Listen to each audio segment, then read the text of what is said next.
Hindistonda Bombay deb atalgan bir shahar bor. U Hindiston, hatto butkul Janubiy Osiyo rayonidagi eng taraqqiy topgan shahar. Shundaq deyishga bo'ladiki, bu yerga Hindistonning yarmiga yaqin boyligi to'plangan. Nurg'un Hindiston shirkatlarining bosh shtablari bu yerga ta'sis qilingan bo'lib, pul muomala markazi, iqtisod savdo markazi, dengiz transport markazi, ijodiyat markazi deb yig'incha qilsa, hargiz oshirayotgan bo'lmaydi. Misol olsak, Bombayning Hindistondagi o'rni davlatimizning Shanxay bilan teng degdek bo'lib, Hindistonning ismi jismiga loyiq iqtisod markazi hisoblanadi. Bu yerda hashamatlik savdo saroylar, qator egiz binolar, hashamatlik dachlar, hashamatlik turg'ular bor. Vakil xarakterga ega shaxslardan Osiyodagi birinchi boy Muxshi Ambani, uning shaxsiy hashamatlik turg'usi Antilla deb anlagan bo'lishingiz mumkin. To'g'ri, u Bombayning shahar markaziga joylashgan. Egizligi 173 metr, jami 20 qavat. Umumiy kelimi 110 ming kvadrat metr bo'lib, Fransiyaning donliq Versal saroyidan eshib ketgan. Hozir dunyodagi eng qimmat xususiy turg'u hisoblanadi. So'zlab mushar kelganda ba'zilar Bombayni xil bo'ldi ekan-ku. Hindiston tasavvur qilgandek unchalar nachar emas ekan deyishi mumkin. Lekin bugun men asosiy so'zlaydiganim bu emas. Ba'zilar Hindistonda amaliyotda ikki Bombay bor. Biri baylarning bog'chisi. Atalmish bog'chi bilan axlatxona amaliyotda faqat bir tom bilan ayrilib turadi deyishida. 2008-yili Namratlar rayonidan chiqqan Millioner nomli kino tuyuqsiz dunyoga kelib, shu yili Oskar mukofotining eng chong sarkisi bo'lib qolgan. Bu kinodagi ko'rinishlarni dal Bombaydagi eng chong Namratlar rayoni Daraviyda suratga olgan. Shuningdek e'tiboran Daraviy Namratlar rayoni bizning nazarimizga kirdi. Dunyoning har qaysi joylaridan Bombayga sayohat qilish to'lqini ko'tarildi. Ko'psandagi sayohatchilarning maqsadi nihoyat oddiy bo'lib, Daraviy Namratlar rayoni edi. Bombayning avval tarafini ko'rgan bilan bu shaharning markazida turayotgan Daraviy boshqacha edi. Dunyo bo'yicha ikkinchi o'rin turgan Namratlar rayoni Bombaydagi Daraviy Namratlar rayoni bo'lib, 5 kvadrat kilometr doirada o'xshamagan salohiyatga taxminan 1 million aholi o'ltiraqlashgan. Bu yerda muntazam suv chiqarish sistemasi yo'q. Turmush keraksiz suvlari taram ustuvchiq suv chiqarish eriqiga yig'ilib, doim intensiv quruq chiqarib turadi. Dalaviyda o'rta hisob bilan 1440 odam bir hojatxonani o'rtaq ishlatadi. Kishilar xohlagancha yo'l bo'yidagi tar ko'chalarga cho'ng-kichik tarat qiladi.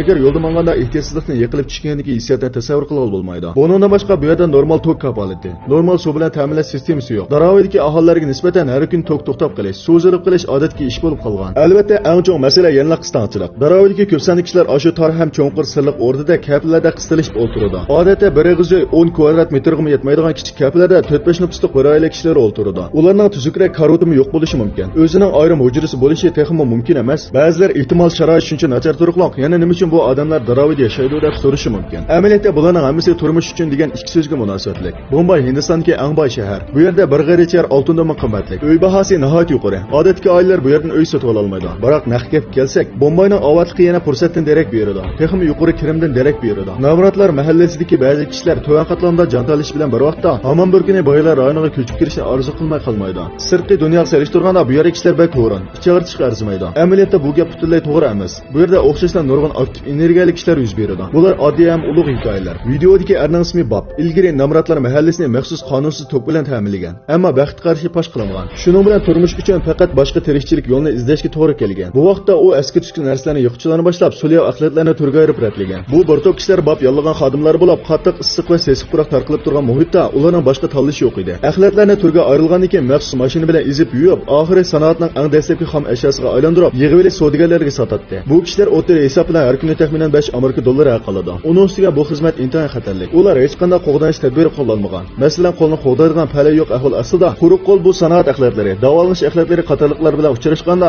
ozroqla bexassalik qilsa qo'l tutilib ketib, oqibatni tasavvur qilib bo'lmaydi. Bobning deyishicha, uning namratlikdan qutulib, boylar rayoniga ko'chib kirish uchun to'xtamay tirishib kurash qilish kerak ekan. Bobga o'xshash tirishayotganlardan yana 29 yoshli Shimi bor. Uning oilasidagi 3 avlodning hammasi eski tuski tarbiyachi. Uning opsi uda 35 yil eski tuski targan. Ularning tirishchilik bilan Shimi oilasidan eski tuski terish kasbimi belgili ko'lamga ega bo'ldi. Necha 10 ishchini yallab ishlatadi. Bu Namratlar mahallasida haqiqatan jamoat korxonasi hisoblanadi. O'xshashla uning xizmati odatdan tashqari xatarlik bo'lib, bu chaqda Shimi axlatchichidagi osmon kul yangisini ko'rsatib turarkan. Shimi mundaq dedi: "Agar bu yana men sanjilib ketadigan bo'lsa, men tugashgan bo'laman. Chunki ichida qanday virus borligini bilmayman. Masalan, AIDS kasali degandek." Shimining aslicha ilgari bu bir ximiyalik sulyo botilkani ochganda ichidagi gaz ko'zni yumib ochqicha uning 1-2 kunda zo'yishidan ketkizayotgan. Shimi 14 yoshida to'y qilgan. Hozir ajrashgan ayol. O'zi yolg'iz bir qizni olib yuradi. Shundaq deyishga bo'ladiki, qizi uning barliq umidi. Bundaq tirishib xizmat qilish qizni davomli maktabda o'qitish imkoniyatiga ega qilish uchun. Namratlar mahallasida har bir bolaning maktabga o'qish fursati bo'lavermaydi. Har qancha aldirash bo'lsa-mu, Shimi vaqtga qarab qizning o'rganishiga yetakchilik qiladi. Qizining bir kunlarda Daraviydan ayrilib, baxtli turmush kechirishni umid qiladi. Qizimi nihoyat jasoratli bo'lib, har qatim imtihonda asosiy jihatdan to'liq numar oladi. Texnik kelgusida bir olim bo'lg'usi bor. Tövendagi bu soqolliq akimiz Daraviydagi muvaffaqiyat qozongan zotlarning biri. Tirishib ishlab muvaffaqiyat qozongan vakillik shaxs. Shuning bilan bir vaqtda u yana bir millioner. Lekin shuncha puldor bo'lsa-mu, yana Daraviyda davomli turib, o'zining zavodini davomli o'zi boshqarib, Namratlarning ishga o'rilish masalasiga yordam qilyotdi. Uning bo'ldiqxonasida 24 soat navbatlashib ish qilinadi. Kiyim-kechak zavodida 300 ishchi ishlaydi. Bo'yoqxona, kashchilik sexi qatorliq bir necha zavodning hammasi uning bo'lib, u nomratlar mahallasi uchun intayin zo'r to'p qo'shgan edi. Navbatda bu odamni Baytaga deb ataymiz. U tikchilik do'koni ochdi. Uni tirishib xizmat qilishi bolasini o'qitish uchun Baytaga maktabda o'qimagan. O'g'lining o'zini ko'ni yo'lda mamasidan umid qiladi. O'g'lining ismi Xiaojian. Ish o'qigan bola. Odatda qizlar qilib o'rganadi. Ishdan sirtqi vaqtda yana Daraviy xayrisi qavat o'rganayotgan darsga qatnashadi. Uning tirikchilikka dadasini ko'ngli o'qitish va jamiyatning kelgusini o'zgartirish uchundir. Bunday rag'batlantirishga to'lgan hikoyalar Daraviyda har vaqt yuz berib turadi. Ko'niki bu sariqlanlik mochkada cho'pirnasi Shalay. U har kuni 16 soatdan ortiq xizmat qilganligini aytdi. Japolik tirikchilikka ikki bolasi va ayolning och qolmasligi uchun. Shuning bilan bir vaqtda o'zining orzusini amalga oshirish uchun. Yana uning bir artist bo'lish orzusi bor edi. Bollywood Hindistonga a'zolik kino sultonlari shirkati bo'lib, sansizligan nomratlar mahallasiga ishlar ortist bo'lib, biroq osmonga chiqishni o'ylagan bo'lsa, ammo muvaffaqiyat qozonganlari sanoqsiz edi. Bu o'zini sinfida 80 yoshga bo'lgan yashagan. O'tirib yana kichik bolalar bor. Ularning hammasi qalbiga orzuga muhtoj. O'g'inish kursi orqali kirishib cho'lgan bo'lishi mumkin.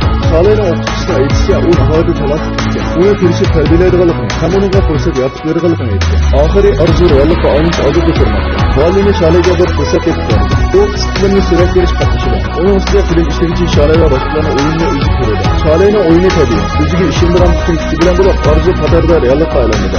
Uning borgan sari yaxshi bo'lib ketishga umid.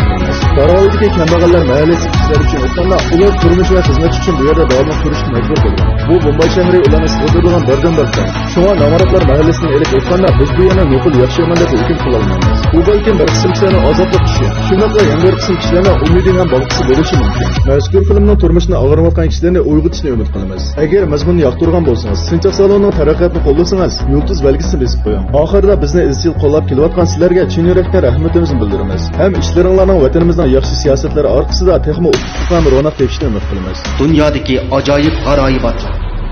Siz tug'ilishdan burungi dunyo tarixi. Siz bilmoqchi bo'lgan sirlarning jamgohi. Sinchoq saloni. Hurmatli ko'rurman.